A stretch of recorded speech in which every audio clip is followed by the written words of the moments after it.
Meus irmãos, boa noite. Nós vamos prosseguir em nossas reflexões sobre marcas do genuíno discipulado cristão. E hoje nós vamos considerar a marca maturidade. Vocês sabem que a maturidade espiritual independe da idade. Independe do tempo de vida cristã. Há crentes, membros de igreja, há 40 anos, que são bebês espirituais. Há crentes de 3 anos de vida cristã que são maduros e prontos para enfrentar os grandes embates da vida. Só que a vontade de Deus é que todos sejamos maduros, crescidos, tenhamos maturidade e integridade. Essa é a vontade do Senhor. Certamente é essa a vontade. John Stott, no livro O Discípulo Radical, ele diz que no mundo evangélico hoje está havendo um crescimento numérico grande, mas muito raso. Não há crescimento em profundidade, no sentido de maturidade. Ora, os objetivos, ou o objetivo principal do ministério cristão é exatamente a maturidade. Se nós lermos uma passagem sobre que já meditamos mais de uma vez no culto, se nós examinarmos, de quem é isto aqui? É do senhor Berzins, então eu vou deixar aqui. Sobre este texto de Efésios 4, 11 a 18.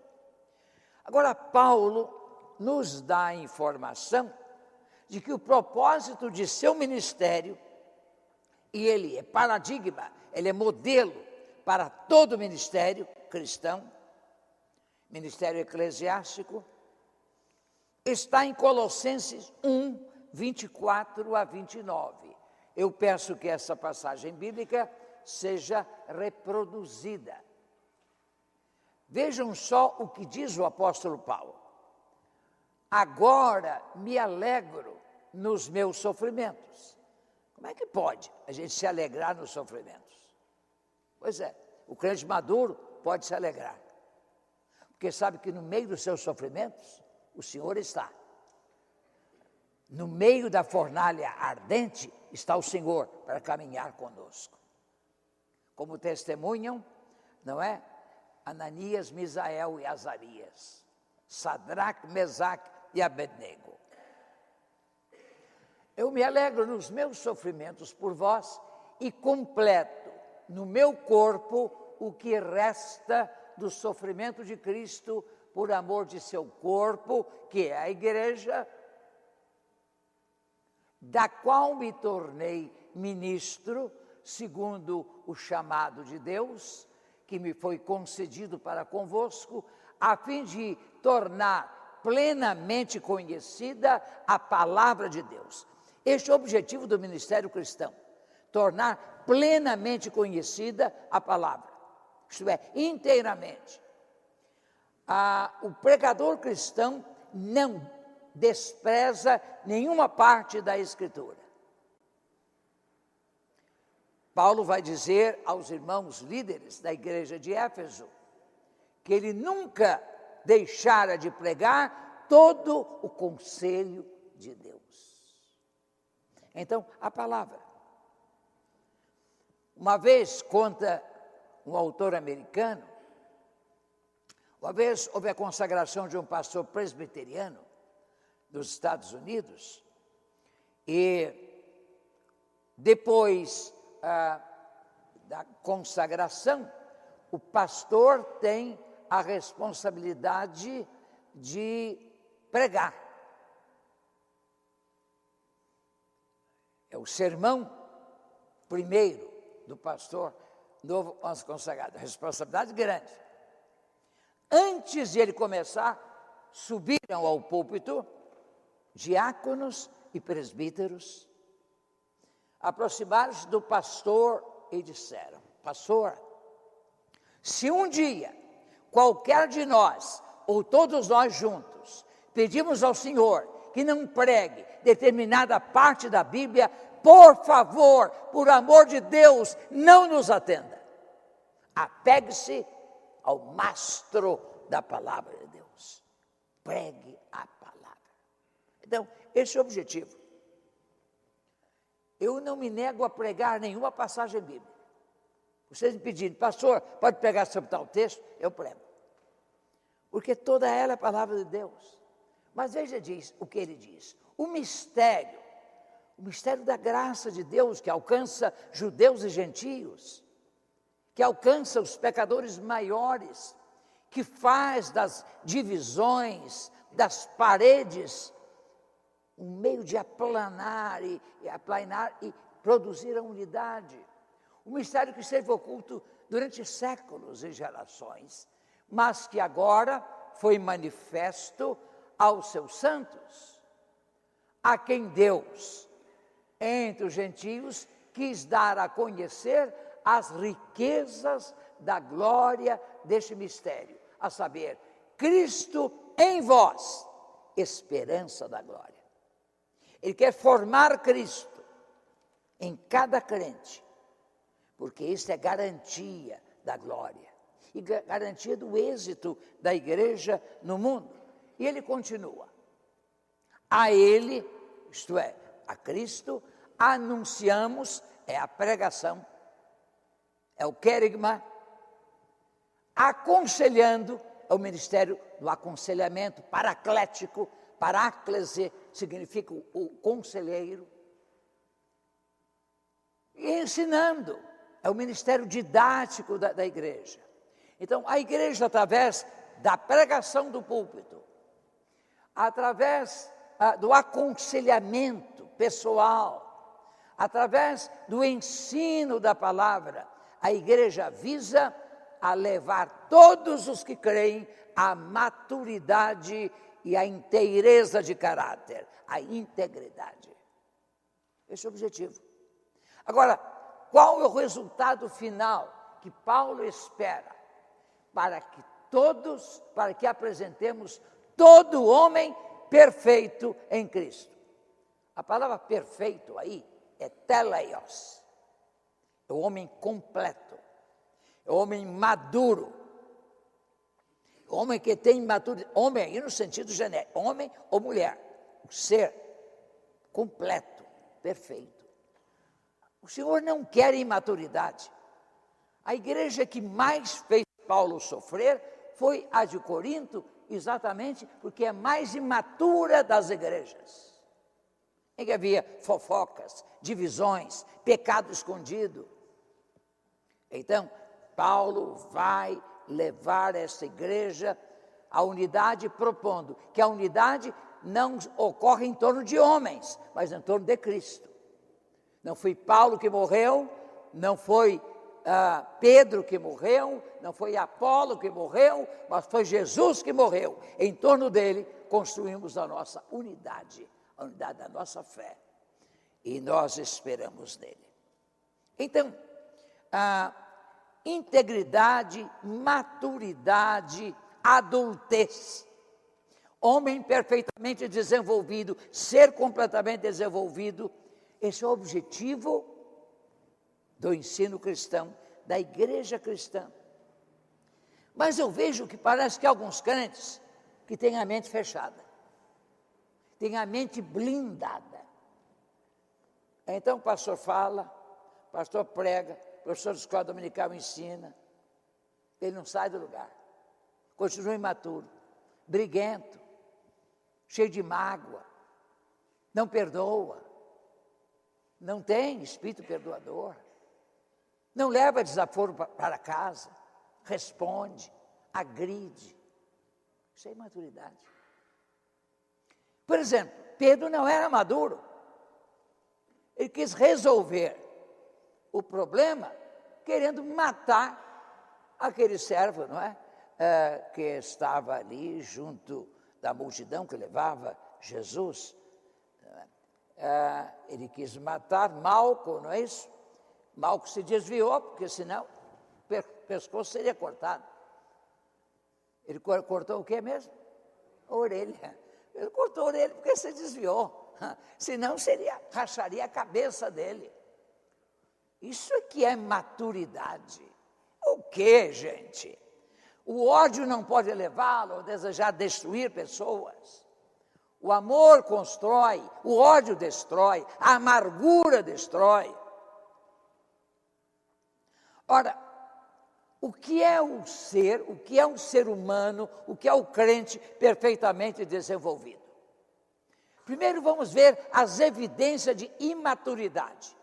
O que prova que você não é adulto, você é criança na fé. Você é adulto pelo seu registro e pelo seu RG, mas não é adulto espiritualmente.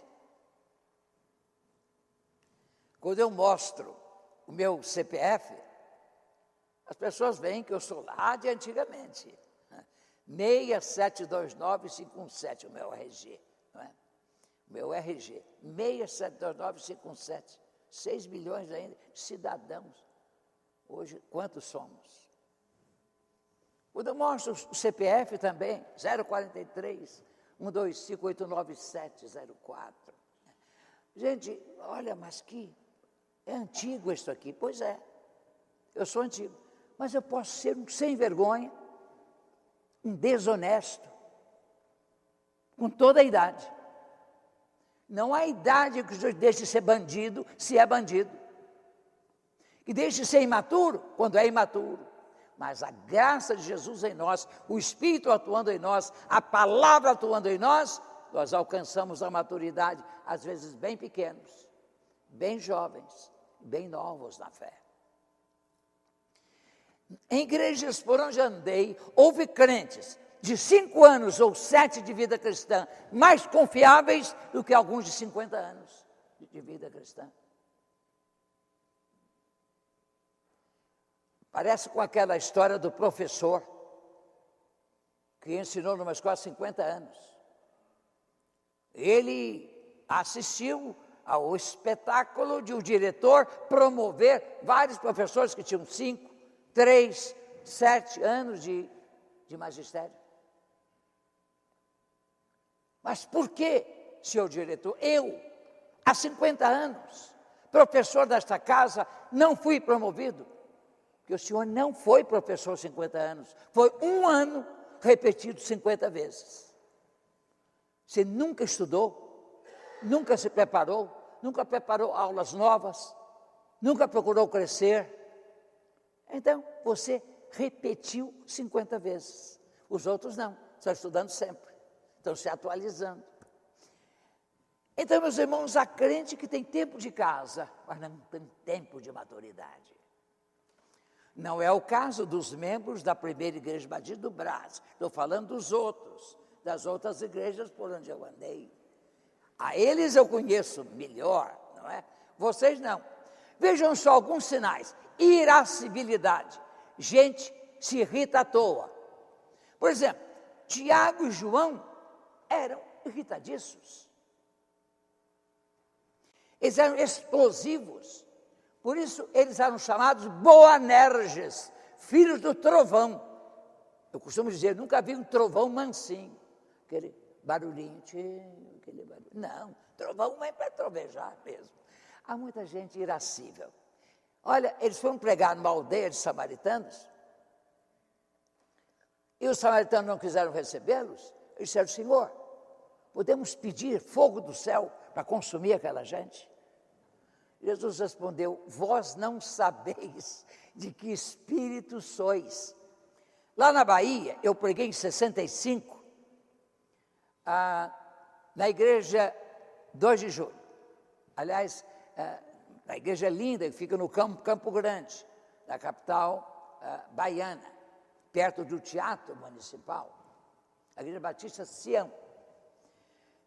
E então, era uma série de conferências a semana inteira. Eu preguei de segunda a domingo.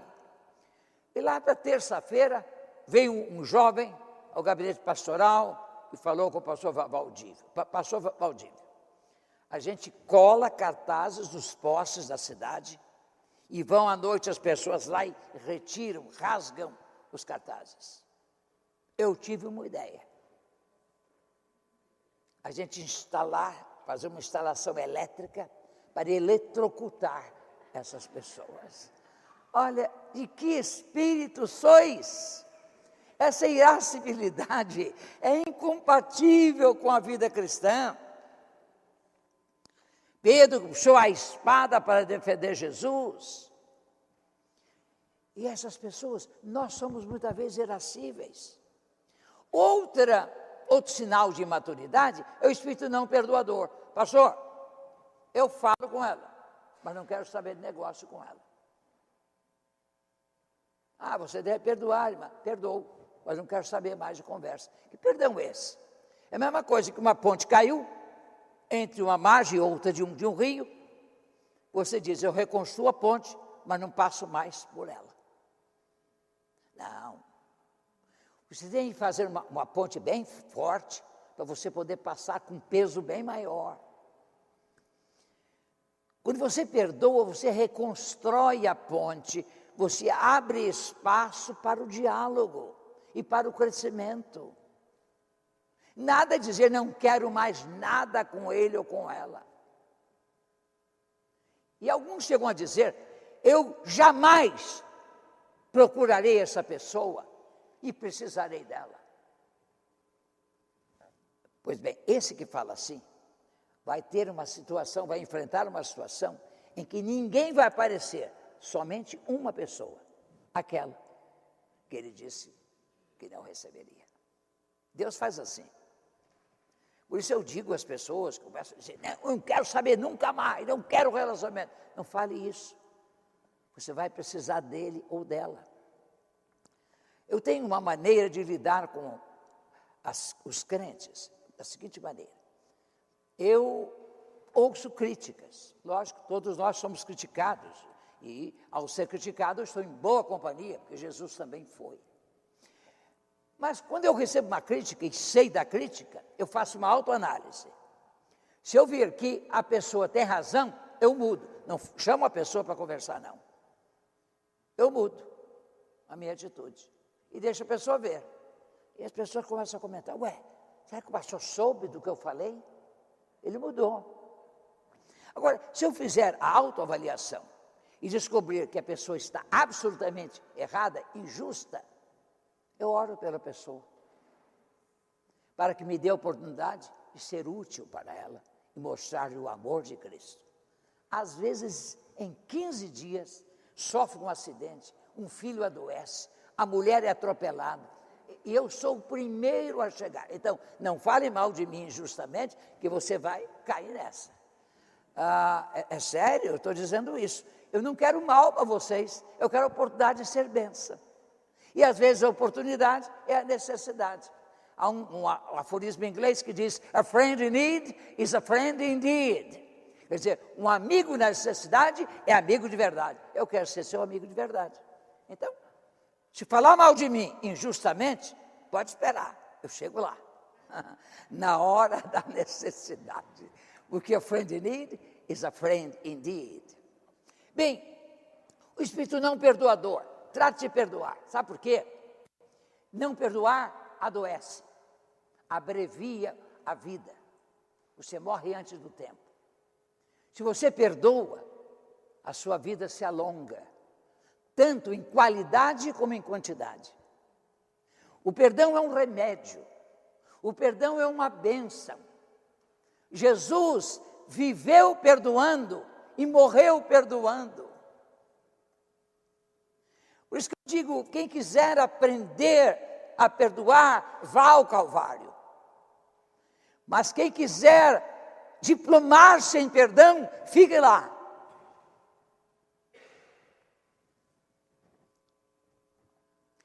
Mas uma outra qualidade, ou defeito, ou sinal da imaturidade é o espírito de divisão, invejas, ciúmes e mundanismo. Gente, a crente que sempre é do contra. Já repararam?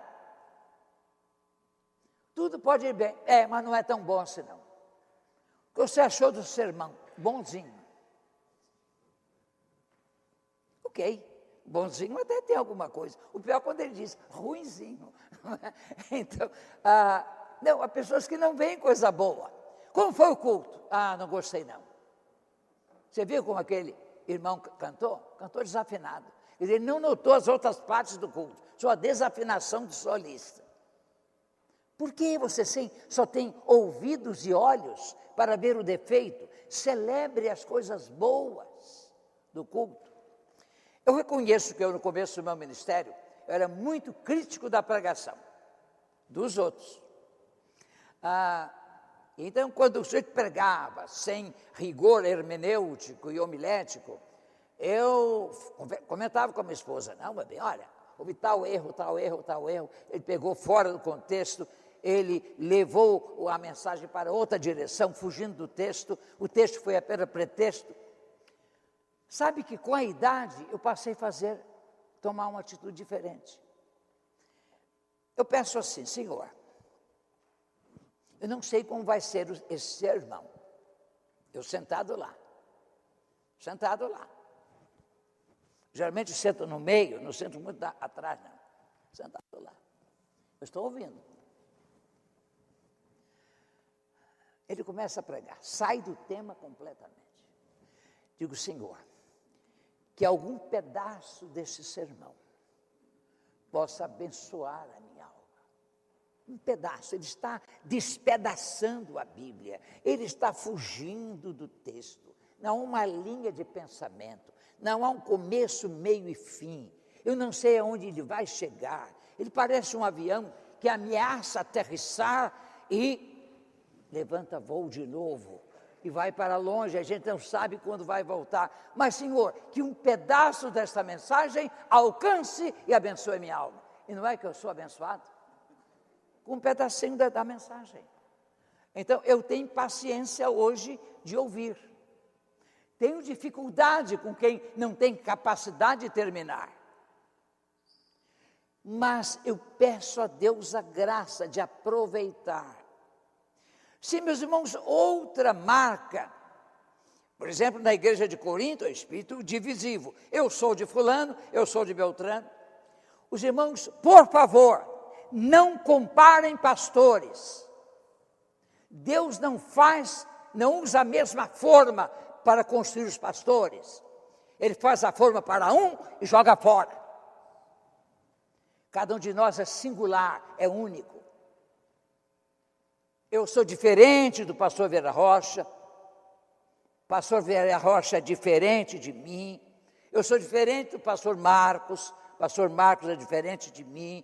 Eu sou diferente do pastor Aracaque, ele será diferente de mim, mas vai ser uma bênção. Nós precisamos da ministração daqueles servos que Deus provê. Então, nós temos de receber a provisão de Deus como aquilo que está no coração dele. Senhor, dá-me a bênção de ouvir aquilo que eu preciso ouvir para crescer espiritualmente e alcançar a maturidade que eu desejo. Essa deve ser a nossa oração. Então, eu estou certo de que Deus é bom, mas há um sinal indisputável de imaturidade, vida infrutífera. O discípulo que não produz vida, não edifica ninguém e não ganha almas. Eu pergunto às vezes a um crente, quantas pessoas você já conduziu a Jesus? Lá da escola, lá do trabalho, seu ambiente de trabalho. Ora, pastor, pensando bem, eu não me lembro de ninguém. É uma tristeza. Você tem que ser um instrumento de Deus. As pessoas têm que ver Jesus em você, têm que perguntar qual a diferença. O que você pensa sobre algumas questões, não é, principais. Por exemplo, houve um padre que numa escola católica apresentou uma posição teológica, bíblica, contra a homoafetividade, o homossexualismo, a homossexualidade. A igreja foi punida pela justiça em R$500 mil. Ora, não há liberdade de crer, nem de opinião.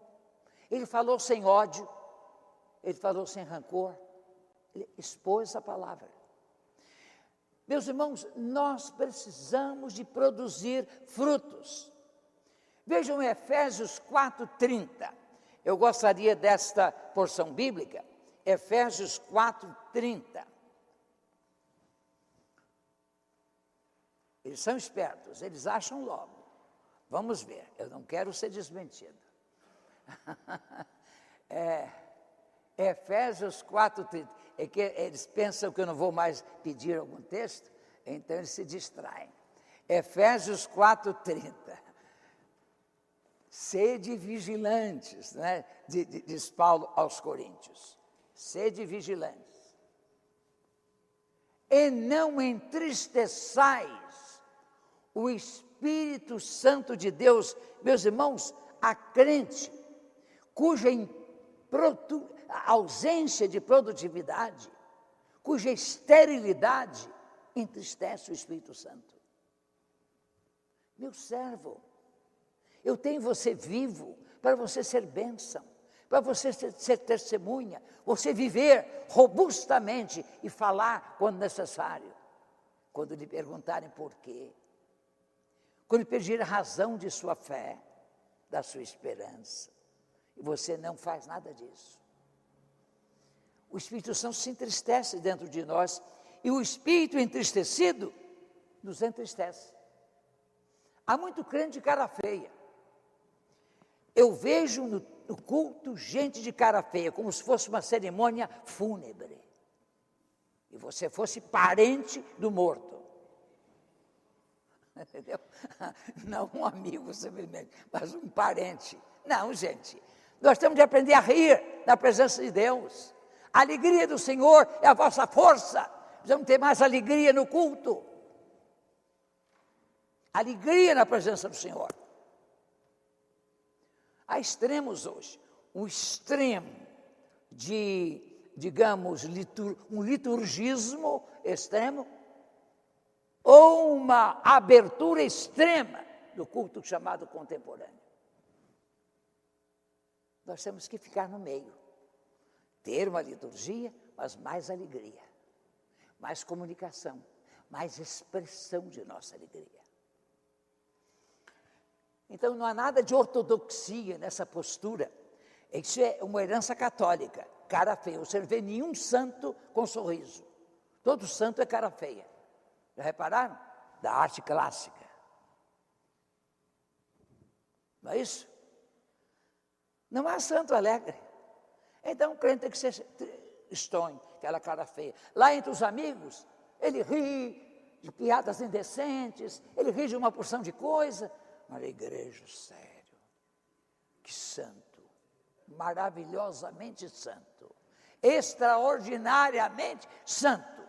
E extraordinariamente entristecedor do Espírito Santo. Então, não entristeçais o Espírito Santo de Deus, com o qual fostes selados para o dia da redenção. Não podemos entristecer o Espírito. O crente que apaga o Espírito em sua vida, por isso se torna triste, amargo. 1 Tessalonicenses 5,19. Há muito crente amargo. A gente começa a conversar com ele, tem vontade de parar a conversa. Só amargura. Como se servisse um cálice de fel, não uma colher de mel. A gente que não tem mel da palavra, tem fel.